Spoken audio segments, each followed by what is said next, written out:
नमस्कार, मैं राजीव कुमार बीजन बिहार से। देखिए, एक बार फिर उपेंद्र कुशवाहा ने जोरदार हमला बोला है जेडीयू पे और नीतीश कुमार पे। उपेंद्र कुशवाहा ने ऐसी बात बताई है कि जिससे नीतीश कुमार की टेंशन बढ़ जाएगी।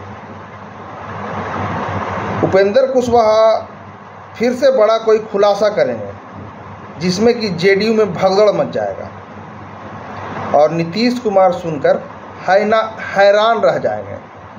ऐसा उपेंद्र कुशवाहा बता रहे हैं कि पार्टी टूटने वाली है और उसमें 1-2 महीने नहीं 6 महीना के अंदर भगदड़ मच जाएगी उस पार्टी में। वही गिने चुने लोग 1-2 रहेंगे बस। और जैसा कि आपको पता ही होगा, कल ही मैंने एक वीडियो डाला था कि जेडीयू के जो एमएलसी हैं रामेश्वर महतो, उनको बगावती तेवर लेकर के कुशवाहा जी कल ही स्टेटमेंट दे रहे थे कि हम वैसे आदमी की बात को लेते नहीं हैं। और रामेश्वर महतो ने साफ साफ आरोप लगाया था कि बरबीघा के सीट पर वो अपने दामाद को, उमेश कुशवाहा अपने दामाद को खड़ा करना चाहते हैं जेडीयू के टिकट से। इसी को लेकर के घमासान मचा हुआ है जेडीयू के अंदर। कुछ नेता जो अच्छे खासे कद के हैं, उनका कहना है कि जेडीयू में अब 1-2 आदमी की ही पार्टी रह गई है, बस उन्हीं की चलती है और कार्यकर्ताओं और एमएलसी का कोई वैल्यू नहीं है। और ये बात उमेश कुशवाहा जी ने कल स्टेटमेंट दे करके बिल्कुल सही बात बोल दिया। अब तो कुछ भी कोई बोले तो वही मांझी जी वाला राग गलाप दे देते हैं कि वो बीजेपी का एजेंट है, बीजेपी के बड़ाई करते हैं।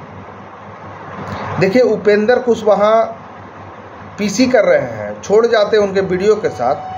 आपको ये वीडियो कैसा लगा कमेंट बॉक्स में मैसेज ज़रूर करें और जो यूट्यूब से देख रहे हैं वो हमारे चैनल को सब्सक्राइब करें और जो हमारे फेसबुक पेज को देख रहे हैं वो हमारे पेज को फॉलो करें। धन्यवाद। जेडीयू के अंदर हमने बार बार कहा है कि सिर्फ फुटबॉल की स्थिति आगे आने वाले दिनों में और दिखेगी। जो भी बड़े नेता हों या नीचे के कार्यकर्ता, कोई जेडीयू के साथ नहीं रहने वाला है। सब लोगों को मालूम हो गया है कि जेडीयू का क्या हर्ष होना है। पक्षी एकता की कवायद तो दिखाने के लिए है।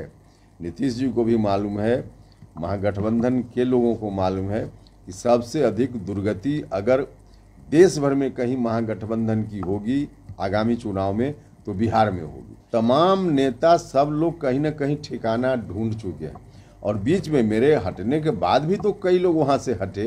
कुछ लोग मेरे संपर्क में भी हैं, यह बात बिल्कुल सच है। भारतीय जनता पार्टी के संपर्क में भी कुछ लोग हैं। आरजेडी और जेडीयू का विलय होना है, यह बात बिल्कुल तय है।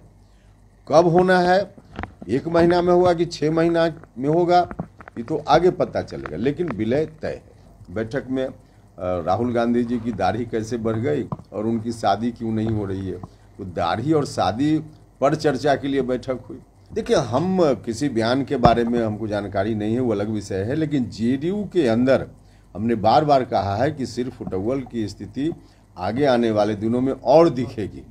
वहाँ कोई भी 1-2 अपवाद को छोड़ दीजिए तो जो भी बड़े नेता हों या नीचे के कार्यकर्ता, कोई जेडीयू के साथ नहीं रहने वाला है। सब लोगों को मालूम हो गया है कि जेडीयू का क्या हर्ष होना है। जिस दिन नीतीश कुमार जी ने निर्णय ले लिया कि हम अब लालटेन छाप जिंदाबाद करेंगे, बिहार को हम उसी खौफनाक स्थिति में फिर से पहुंचाएंगे जहां 2005 के पहले बिहार था, तो उस परिस्थिति में कौन उस पार्टी में रहने वाला है।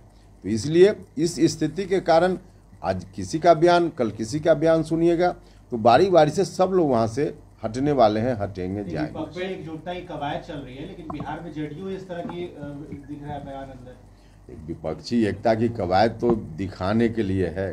नीतीश जी को भी मालूम है, महागठबंधन के लोगों को मालूम है कि सबसे अधिक दुर्गति अगर देश भर में कहीं महागठबंधन की होगी आगामी चुनाव में तो बिहार में होगी।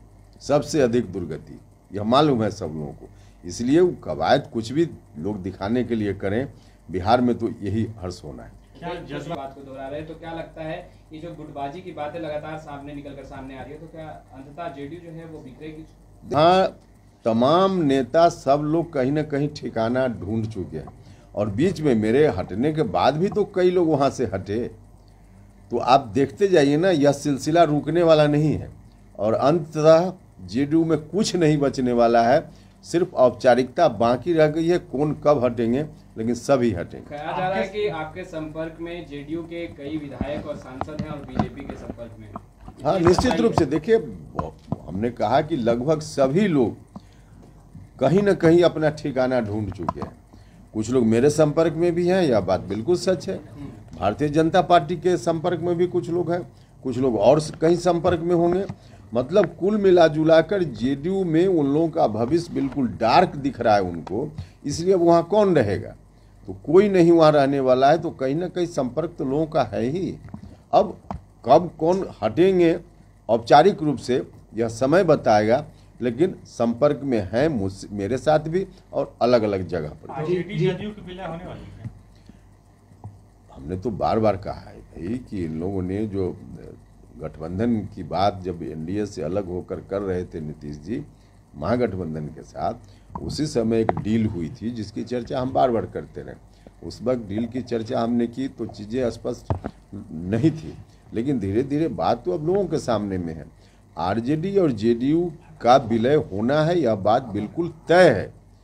कब होना है, 1 महीना में होगा कि 6 महीना में होगा, ये तो आगे पता चलेगा, लेकिन विलय तय है। राजधानी पटना में बुलाई गई और तमाम विपक्षी दल एक मंच पर आए, कैसे देख रहे हैं इस बैठक को? देखिए, एक मंच पर आए, हमको भी लगता था कि लोग एक साथ बैठेंगे तो शायद कुछ काम की बात करेंगे, और इसलिए हमने तो उम्मीद की थी कि अभी जो एनडीए की सरकार है देश में, उसके खिलाफ इन लोगों का कोई वैकल्पिक एजेंडा शायद देश के सामने ही लोग रखेंगे और उस पर कोई बात कर पाएंगे। लेकिन कुछ भी ऐसा होता हुआ नहीं दिखा। बैठक में राहुल गांधी जी की दाढ़ी कैसे बढ़ गई और उनकी शादी क्यों नहीं हो रही है, तो दाढ़ी और शादी पर चर्चा के लिए बैठक हुई और अंतिम में तय किया गया कि बिहार में क्योंकि गर्मी ज़्यादा है, वो अगली बैठक शिमला में की जाए, वहाँ का जो मौसम है उसका आनंद लिया जाए। इससे ज़्यादा क्या हुआ?